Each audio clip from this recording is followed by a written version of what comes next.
Por que não pronome neutro? Cara, Por que não? Cara, primeiro, tá errado. Eu acho que não é nenhuma opinião minha, opinião que todo mundo aprende na escola. O pessoal pode reclamar com a Aurélia, pode reclamar com a Academia Brasileira de Letras, mas não é uma opinião minha. Agora, eu acho que mais do que isso, é importante já, até gostei de você entrar direto, porque, cara, é de um elitismo tão babaca, né? Desculpa o termo, mas é um elitismo bem babaca. Porque a gente tá num país com mais de, sei lá, pelo menos 100 milhões de pessoas sem saneamento básico, mais de 150 milhões de pessoas sem o mínimo de infraestrutura. Um país onde mais de 60% dos jovens, bem mais que isso, acho que 80% talvez, acho que é algo nessa margem, entre 60% e 80%, saem da escola, se formam na escola sem saber o básico de matemática, sem saber o básico de português, sem saber o básico de interpretação de textos, de operações básicas de matemática. E essa galera que diz defender os mais pobres, o pessoal do PSOL, o pessoal do PT, os famosos comunistas de boutique, os famosos comunistas do Leblon, acham que realmente a prioridade é falar de pronome neutro. Tipo, cara, como que você vai ensinar... Acho que mais do que a discussão se está certo ou errado. Tipo, eu nem entro muito nisso, eu entro mais na parte prática. Tipo, tá bom, a gente está num país com milhões de semi-analfabetos, com milhões de analfabetos, um país que não forma bem as suas pessoas. O Brasil é um dos países que ocupam as últimas posições no ranking PISA. Será mesmo que é a hora agora da gente falar de pronome neutro? Tipo, eu acho que é muito mais isso. É política pública. Eu não defendo o pronome neutro, eu acho bobo, acho tosco, mas eu acho que mais do que isso, acho que mais do que opinião, é fato. A gente não tem estrutura para isso, as pessoas não sabem escrever e a galera quer que o Sim, cara está escreva... dizendo que tem outras prioridades além de... Mas aí eu acho que talvez, vou usar um termo bem chulo, mas assim, ficar punhetando nisso também não é uma perda de tempo. Você imagina o seguinte, vamos pensar, eu tive uma ideia e essa ideia não é prioridade. Cara, vai mudar alguma coisa? Não, não vai. Cara, pronome neutro vai mudar nada na nossa sociedade. Tipo, pra gente que não se identifica. Pra uma minoria, né? Pra essa elite que você mencionou, que eu concordo, vai mudar alguma coisa. Então, assim, beleza, tá aprovado. Vamos pra próxima pauta? Dá seriedade no negócio. Ou fala assim, ou fala que não tá também, sei lá. Ou tá aprovado, não tá. E não, o próximo. O que não tá aprovado Cara, o problema isso. é que... Hoje já é assim, né? Fala assim, ó, eu quero votar pronome neutro. Não, cara, não tá aprovado. Eu quero pronome neutro. Cara, o problema é que o problema é que nada disso é uma opção. É imposto pra você. Então, se você não chama o cara de delo, ele vai te cancelar. Ele vai te acusar de um monte de ista, ele vai tentar destruir a sua vida, ele vai tentar te colocar numa caixinha. E mais que isso, novamente, saindo da... Tipo, eu não me incomodo de uma menina de 14 anos, do cabelo pintado, que frequenta a Liberdade de sábado à noite, querer ser chamada de delo. Não me importa. Realmente, chama, beleza, não tem problema. Agora, o problema é quando políticos, em sua maioria de esquerda, pegam esse tipo de pauta e atropelam o debate público. Então, ao invés de a gente falar de políticas públicas que realmente resolvam o problema da educação no Brasil, vem o cara do PSOL falar de pronome neutro. Então, mas esse é o problema, atropela. Mas e não é só ignorar. Mas não é esse só é o ignorar. ponto. Não, mas não ignorar, mas esse que é o ponto. O cara chegou com isso, desarma ele, fala, beleza, tá aprovado. Vamos pro que interessa agora? Mas tá errado. É isso. Não, tudo bem. Mas É que não é só assim, né? Não é só tá aprovado. Vai precisar ver como que vai ser feito e tal. Vai perder tempo. Não, eu entendo. Mas o que seria ser aprovado? O que seria ser aprovado? Não, tu falou assim, existe Tipo, toda uma agenda... Hoje não é proibido chamar alguém de pronome neutro. Não é. Mas assim, eles querem realmente colocar isso dentro de uma grade curricular. O ponto que eu tô querendo chegar é o seguinte, isso não vai mudar nada na nossa vida. Nada. Vai porque vai ser mais complicado, isso. mano. Que Só nada. fazer uma redação lá. Cara, é o que eu sempre... sério, Mas velho. vai no neutro. Na dúvida, vai no neutro. Acabou. É verdade. Mas já existe neutro, o pronome neutro é todos. É o ele. Todos eles. O Cara, todos, eu acho caso, que né? é o que eu sempre falo, assim. Infelizmente, a escola hoje é um cenário extremamente fértil para essas ideias. Então, por isso que eu defendo tanto... o militante médio, jovem, de esquerda hoje, é o exemplo vivo do porquê eu defendo tanto o combate a esse tipo de ideologia na sala de aula. Eu defendo um bom ensino, primeiro de tudo, com boas políticas públicas e uma sala de aula sem propaganda ideológica. Porque, cara, esses jovens de hoje... Esse jovem de hoje é um jovem falando. Tipo, esses jovens de esquerda... Falou idoso de 22 Falou idoso. anos. Esses jovens de esquerda que defendem essas pautas são um exemplo vivo do porquê eu defendo essas ideias. Porque, mano, desculpa, se o cara tiver boas aulas de... E aí, óbvio, a gente volta, tudo começa na sala de aula. Porque se esse jovem tem um bom ensino de matemática, sem propaganda ideológica, ele, primeiro de tudo, não seria de esquerda. Ele não ficaria compartilhando o vídeo da Maria Conceição de Tavares no Instagram. né, um economista de esquerda, foi contra o Plano Real, foi contra todas as medidas que deram certo na nossa história, economicamente falando. Esse mesmo jovem, se ele tivesse tido boas aulas de história e não um palanque ideológico, ele não diria que Cuba e União Soviética deram certo. Se esse cara tivesse tido aulas de português, e, novamente, boas aulas de português e não propaganda ideológica, não um palanque ideológico na sala de aula. Ele saberia que todos já é pronome neutro, que todos está errado. E, uma pauta que eu gosto muito, que a gente tratou muito na campanha do Guto, é a educação financeira. Se esse cara tivesse tido aula de educação financeira, ele também não seria de esquerda, ele também não defenderia ideias de esquerda, ele também não defenderia que políticos populistas, em sua maioria, de esquerda. Então, eu acho que tudo começa na sala de aula, tudo. Desde português, matemática, história, tudo isso, infelizmente, hoje é muito colocado de lado para ficar tratando desse tipo de assunto, esse tipo de pauta ideológica, enfim. O pessoal trata a Cracolândia como se fosse um palanque político. Tanto que agora a gente assinou na Lesp com o Guto, através do Guto, a CPI da Cracolândia, que é basicamente pegar, fazer a pergunta, chegar na Lesp e fazer a pergunta: a quem interessa esse caos que a gente está vivendo e a quem interessa a manutenção da Cracolândia em São Paulo? Além dos traficantes. E aí, óbvio, você vai ver, enfim, é uma série de fatores. Mas você chega sempre no deputado do PSOL, no vereador do PSOL, no candidato do PSOL, que de 2 em 2 anos tá lá gritando Craco resiste. Não, vou romantizar a Cracolândia, eles romantizam muito a Cracolândia. Falam que é uma... Não, eu já vi, inacreditável, mas eu já vi gente daquela Craco resiste, aquela ONG, que finge fazer um trabalho social, mas no fim só fica parasitando aquelas famílias, as famílias dos dependentes químicos, falando que a Cracolândia era uma expressão de combate, de resistência ao capitalismo. Vai a merda. É isso que esse pessoal fala. Então, e aí você pega o vereador, enfim, o candidato do PSOL, que de 2 em 2 anos está gritando Craco resiste, está lá defendendo a manutenção daquele inferno, romantizando aquele inferno que aquelas pessoas vivem. E aí você chega e você fala, cara, vou olhar quem doou para esse candidato. E aí tá lá, organização Cracolândia resiste, Craco resiste. E várias ONGs do mesmo tipo que doam para esses candidatos. Então é isso que a gente quer falar. A gente quer fazer a pergunta: a quem, além dos traficantes, interessa a manutenção da Cracolândia? Então, políticos, candidatos, ONGs que se beneficiam daquele inferno. Até porque essas ONGs recebem verba pública. E aí você começa a enxergar o círculo vicioso. E aí quando chega alguém querendo apresentar boas políticas públicas, querendo tratar aquelas pessoas, é taxado de fascista, é taxado de higienista. E como que é você com a sua idade fazendo isso? A galera dá uma... Antes de ir pro próximo, eu queria explorar um pouco essa questão da Cracolândia, porque eu venho discutindo isso bastante, né? O pessoal do meu serviço, né?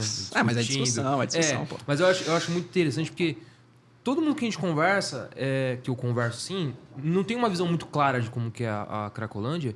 E, além disso, como resolver, de fato? Porque, cara, um dependente químico, você não resolve dando moradia. Você tem que dar tratamento. E aí, com base em que infraestrutura você vai dar esse tratamento? E como vai convencer? Porque vai ser difícil levar também, né? Cara, tem vários relatos. E aí, relatos de pessoas próximas a mim que atuavam em ONGs e via de tirar o cara da Cracolândia. Você vê no YouTube. Não, mas assim, pessoas próximas a mim realmente atuando em algumas ONGs, de tirar o cara da rua, o cara ficar ali realmente num período de tratamento e de repente o cara volta, sabe? Sim. Tipo, não é um trabalho fácil também. Eu queria entender, o que até o Guto, enfim, toda a equipe de vocês, imaginam como uma solução para isso. Vários países, várias cidades ao redor do mundo já acabaram com as suas Cracolândias. Então, Nova York tinha Cracolândia, acabou. Amsterdã tinha Cracolândia, acabou. Chegou até em Toronto também, conseguiram acabar com a Cracolândia de lá, com política pública. Como? Eu acho que o principal, tem vários meios, talvez internação compulsória, moradia, assim, talvez, mas eu acho que o principal, descentralizar os equipamentos sociais, que é basicamente o lugar onde o cara vai tomar banho, vai comer, vai receber ajuda psicológica, vão fazer os documentos deles, porque hoje, vocês já devem ter visto, todos esses equipamentos sociais que a gente chama estão concentrados no centro da cidade, coisa que não foi feita em lugar nenhum do mundo. Por quê? Aí novamente a gente entra naquilo. Porque tem gente lucrando com esse esquema. Ou seja, pulverizar isso... Pulverizar, porque 96% dos usuários, dos dependentes químicos da Cracolândia de São Paulo, que está se movimentando, está se expandindo, mas começou na Helvétia, não são daqui do centro. São de Guaianazes, 96%. São de Guaianazes, são da Brasilândia, são de Itaquera, de Osasco, de Guarulhos. E aí, cara, não faz sentido. Se o cara nasceu em Brasilândia, todos os laços sociais dele, todos os laços afetivos e familiares deles estão nesses lugares, porque trata o cara aqui. Tipo, é muito mais fácil você tratar essa pessoa perto da onde... Até porque, começo de conversa, o centro de São Paulo, o centro de qualquer cidade, não é um lugar para você tratar viciado. É um lugar para você visitar, para você gerar lucro, para você gerar imposto, para você gerar recurso público, para você gerar comércio, movimentar.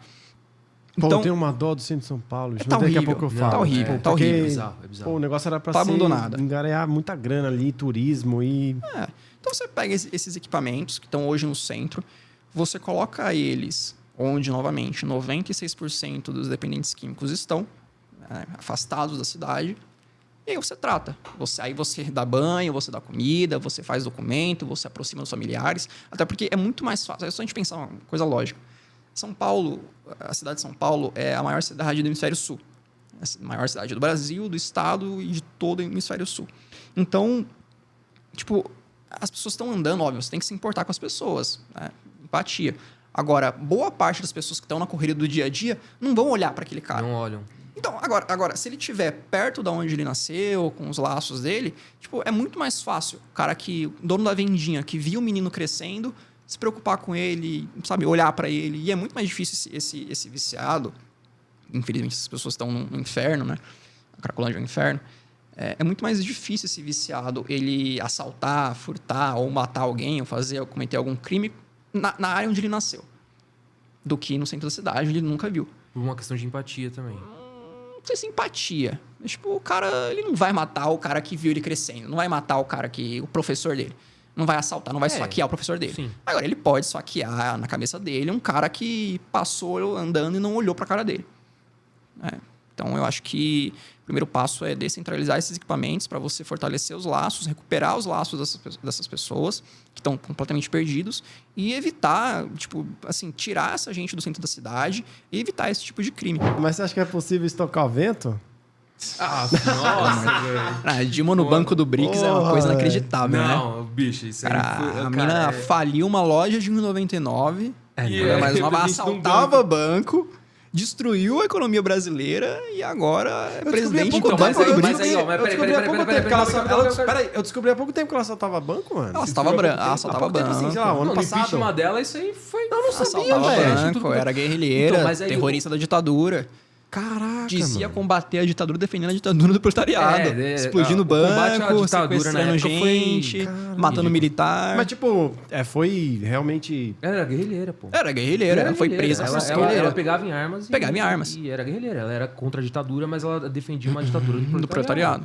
Ela era contra uma ditadura defendendo outra ditadura. Não Tipo, só ela. ela assaltou eu banco trouxe a pra gente. defender isso? É isso que você tá falando? Não, Não, ela assaltava banco, recurso, né? Ela assaltava banco pra ter recurso, pra comprar arma, pra, enfim, Entendi. financiar os atos deles. Mas caralho, que... E aí uma pessoa... Trabalhar que é bom nada, né? trabalhar que é bom nada. E É, a não mulher tô que aqui eu assaltava acusando banco ela, hoje então. é presidente do banco do BRICS. Inacreditável. Bolsonaro tem todos os defeitos.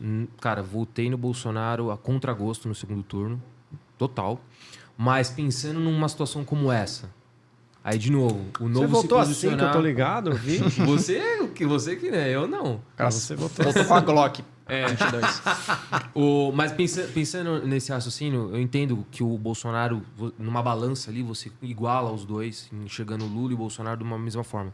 Mas pensando numa situação como essa, votar no Bolsonaro é um pouco para impedir isso. Porque o que o Lula tá fazendo não é novidade. Cara, Mas o Bolsonaro... já esperava isso. Né? O Bolsonaro faria totalmente diferente? Totalmente não, mas ele ia fazer um pouquinho diferente. Uma marmotada dessa ele não ia dar. Ia fazer o quê? Uma marmotada dessa ele não ia dar. Uma mancada dessa. De colocar a Dilma no banco do BRICS? Não a Dilma, mas alguém que numa equivalência.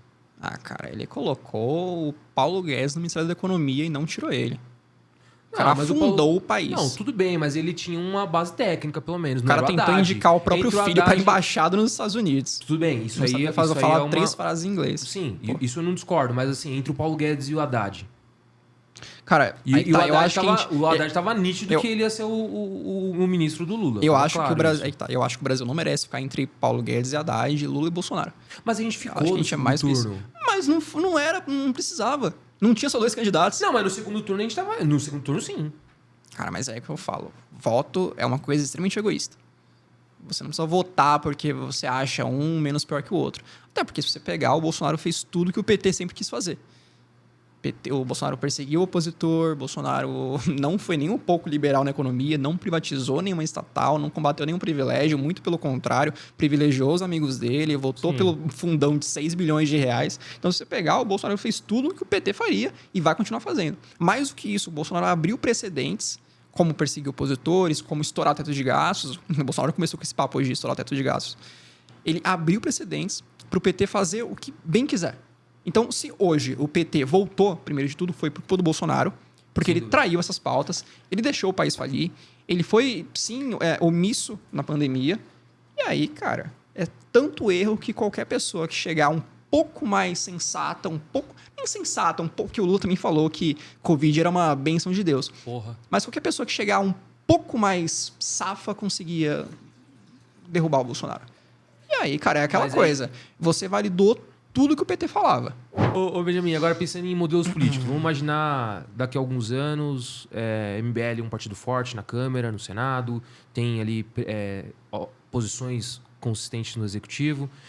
Pensando em modelos de país ali, a gente tem o presidencialismo, tem o parlamentarismo e tal. De alguma forma, vocês tentariam mudar isso para um parlamentarismo?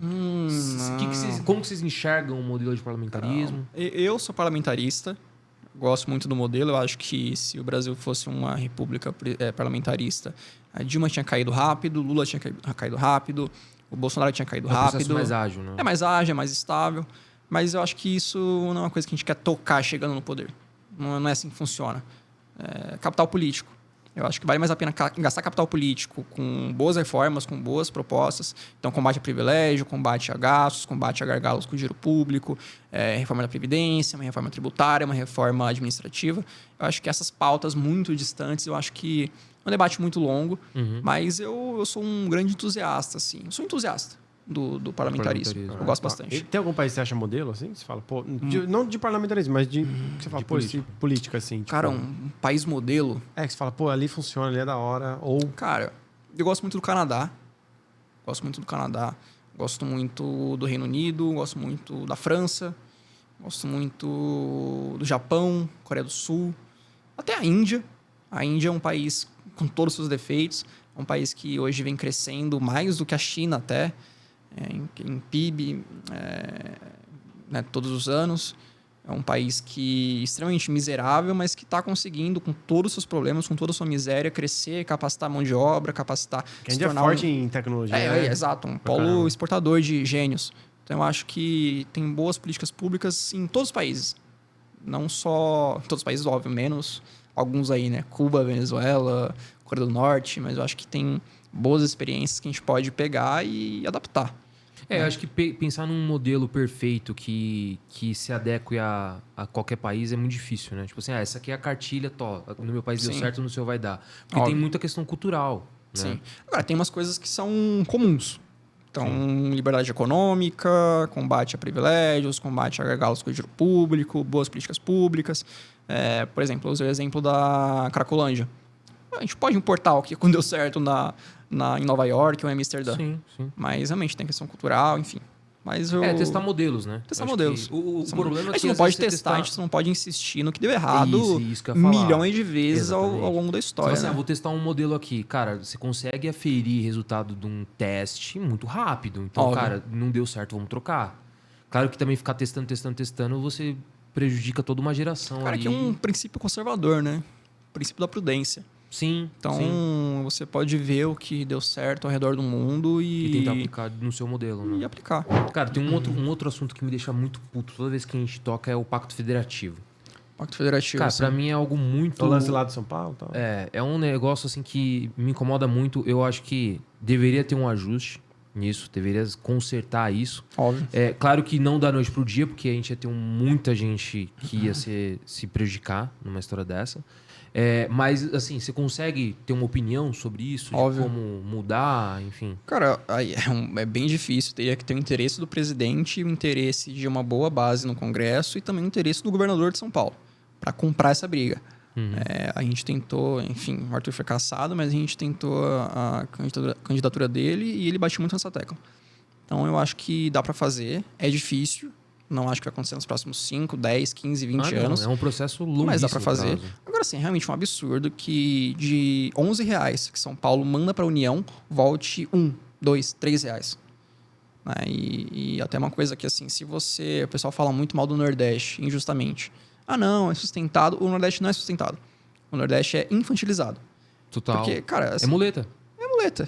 Porque é um povo extremamente corajoso, forte, inteligente. O Ceará hoje lidera o ranking de educação no Brasil, exporta gênios, exporta campeões em Olimpíadas de Matemática. Então, é um povo capacitado, com uma cultura extremamente rica, com um solo extremamente fértil, com, enfim, um potencial econômico gigantesco, que é infantilizado. Tanto porque os políticos de lá estão muito mal acostumados com toda essa verba chegando, quanto populismo barato. Então, eu acho que dá para fazer, é difícil, mas dá, e eu gosto bastante da ideia.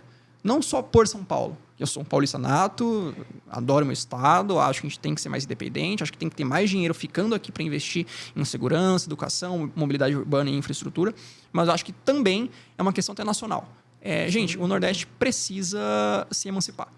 E assim, a hora que o Nordeste se emancipar e conseguir romper com a lógica corrupta dos líderes de lá, eu tenho certeza que vai deslanchar. E essa emancipação começa justamente por aí. Você reduzindo a dependência de São Paulo. Então, eu acho que deveria ser interesse de todo mundo, não só de São Paulo, mas de todo mundo. É que pro cara que tá lá é confortável, né? Ele fala assim, cara, eu não preciso... pro cara eu falo... Pro líder político. Isso, pro líder político. Porque o povo sofre pra caramba. O povo sofre pra caralho, não é isso. Tá confortável pro líder político, Sim. né? Ele chega e fala assim, cara, eu não vou fazer nenhuma obra de infraestrutura, eu não vou fazer nada aqui, não vou investir em educação, não vou fazer nada. Que eu pego o dinheiro de lá. Vai entrar a grana aqui, eu vou fazer meia dúzia de coisa aqui pra continuar sendo eleito. Sim. Mostrar pro povo o que eu tô fazendo, mas políticas econômicas ali que vão realmente dar potência pro meu estado, eu não tenho interesse. Porque vou viver do turismo ali também um pouquinho, porque algumas regiões vivem um pouco mais do turismo e tá tudo certo. Se você for olhar no ponto empresarial ali, né, de administração, você tem várias empresas, cada empresa tem que se manter, certo? Total. Então, num grupo, né? Num grupo de empresas, cada empresa tem que se manter. Se tem uma empresa que não está se mantendo, você vai, no máximo ali, ficar, sei lá, 1 ano, alguns meses ali para ver se você consegue mudar ela. Se não conseguir, falência e mantém as que estão. Senão vai prejudicar, você tem uma dando prejuízo. Então, o que deveria acontecer, eu acho que é isso, né? Pegar, cada estado ali se manter. Né? Mas aí é uma lógica diferente. Não dá pra deixar o estado quebrar também. Não, é isso que eu tô falando. Mas investir para ele conseguir se manter. Não tô falando para... Sim. Mas, lógico que é uma empresa só fecha e pronto. Mas eu digo assim, é tipo o caso do ICMS educacional. Você não conta com a boa vontade do político. Você conta com, cara, você quer fazer obra, você quer se reeleger, você quer, sei lá, inaugurar uma ponte. Então, você vai ter que entregar isso daqui. Então, acho que boa meta, exato. Foi o que ele falou mais cedo, né? Pô, se todos os estados do Nordeste copiassem o modelo do Ceará, ia ser muito melhor do que agora. Cabaço, tá? Se eu falei alguma merda desse, não, vocês consideram, tá? Que isso, pô. Já falei, você é o tompeiro desse Ferascast. É o tompeiro. Ô, Benjamin, agora falando um pouco do modelo de ensino, assim, tipo... Eu vou trazer um pouco do que a gente discutiu com o Monark, né? O Monark, ele insistia num... Não, tô brincando. Isso não. Mas ele insistia muito na questão de, tipo, liberdade absoluta e eu tenho que ter liberdade de educar meu filho em casa. Né? Alguns modelos que rola em outros países e tudo mais. Obviamente, eu fui contra isso de imediato no Brasil, talvez aí de novo, num futuro distante, talvez com uma outra cultura, a gente tentar implantar isso. Como que vocês do MBL enxergam a educação no Brasil e como melhorar isso? Olha, novamente, a gente está falando de um país onde mais de 70%, 80% dos jovens se formam no ensino médio sem saber fazer operações básicas de matemática e sem saber interpretar um texto. E só vão para a escola porque são obrigados. Sim. Tipo, tem muitos pais que... A minha namorada trabalha em escolinha. E, tipo, eu sei que tem muitos pais que nem queriam levar os filhos para a escola, mas levam porque são obrigados. Então, tipo, se você libera o homeschooling, tipo, olha, cara, você pode... Tipo, como algumas pessoas defendem, liberdade absoluta, como o Monark eu acho que defende, cara, você não ia levar o seu filho para a escola. É isso aí. Porque é de um elitismo. Eu entendo a pauta, eu respeito, eu acho que às vezes pode ser benéfico, com famílias bem estruturadas. Agora, a gente está falando de um país com milhões de semi-analfabetos, com mais da metade da população que não tem saneamento básico. Então, eu acho que é uma discussão muito... Cara, sério, você acha mesmo que o Toninho do interior da Paraíba, ele vai levar o filho dele pra escola se ele não for obrigado? Não vai levar. Ele vai preferir o filho dele trabalha numa horta, trabalha na roça. Porque o que é triste pra caramba. É triste pra caramba, mas pra ele naquele momento é o que vai trazer Eu acho comida pro prato, né? Eu acho que o foco deve ser a sala de aula. Eu acho que a gente tem que focar na sala de aula. Eu acho que a educação, novamente, se você recebe uma boa educação, você não cresce votando em político populista, você não cresce votando em político corrupto, você não cresce falando besteira, você cresce mais independente. Então, eu acho que a gente tem que investir na sala de aula. Perfeito. Tipo, não homeschooling, tipo, nenhum país sério do mundo, nenhum país do mundo, nenhum país assim, dos mais quebrados, os mais desenvolvidos, nenhum país tem um homeschooling completamente liberado. Tipo, todos os países do mundo, mesmo que eu os vejo como exemplo, Reino Unido, os países nórdicos, Japão, Coreia do Sul, Canadá, Estados Unidos, em alguns pontos, você tem todo um processo burocrático para fazer o homeschooling. Não é de uma hora para outra, não existe liberdade absoluta. Isso não existe. Né? Por exemplo, o Guto protocolou na Lesp, o Guto denunciou, aliás, a MC Pipoquinha por causa daquele show que ela fez para crianças, né? Onde ela, enfim, cantava obscenidades para crianças. É nada, ela fechou pra criança. Cultura, pô. A cultura do PT aí. Tá ligado? Não E aí, sabia dessa aí, não. Sabia dessa e aí não. teve- mas aí você, quinta série, MC Pipoquinha, você não ia curtir? Nossa, demais. Por isso que a gente não pode deixar crianças de 12 anos tomarem as decisões. Mas aí que tá, teve gente falando, não, mas que absurdo, vocês são reaças.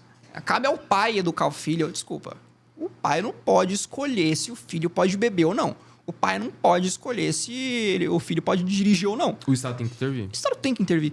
Então, pô, não é saudável, não é normal para uma criança, num país onde milhares de menininhas de 12 anos engravidam e morrem, na maioria das vezes, porque né, o corpo não... Sim, uma criança... consegue Não é normal que a gente incentive isso.